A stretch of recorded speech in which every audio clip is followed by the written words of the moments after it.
کوستا که یکی از بحرنوردی هست که ثروتمندترین عالمترین مردم بود که وقتی که بیدین بود و همین در بحر در اقیانوس وقتی که دید در بین آب شور که خداوند آب شیرین خلق کردگی است، بعدا قرآن که خوان از تفسیر قرآن آشکارا کرد که خداوند در سوره رحمان این آیت خوان که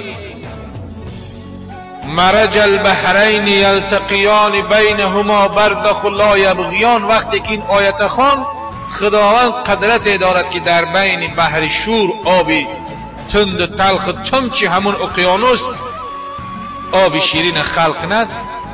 وقتی که این را یافت در تجربهش بعدا قرآن که خوان دید که قرآن 14 عصر پیش الکی را خبر دادگی است. ایمان آورد و مسلمان شد، بعد مسلمان شدنش از دنیا رفت. این خیلی مثال ها هزار است. در جهان اروپا و امریکا و انگلستان و دیگر مملکت ها ایمان می آوردگی مسلمان هاش مردم عادی نه، بلکه فقط پروفسور اکادمیک زبردستترین علماش ایمان آورده مسلمان شدیستند. اگر چنده که امروز اونها را نشان نمیتن خب خاموش استادگی هستند، هزار امروزه مسلمان شدیستند. چون که در تمام جهان تمام عالمان دنیا دیدن که قرآن پیش ترقیات است. هر چقدر علم ترقی و پیشرفت کنه قرآن الکی پیش از اون است.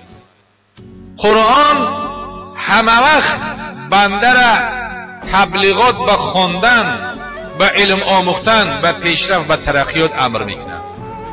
اولین آیه‌ای که در قرآن خداوند جل جلاله بر رسول اکرم صلی الله علیه وسلم فرستاد وحی فرستاد چی بود؟ امری به خواندن بود.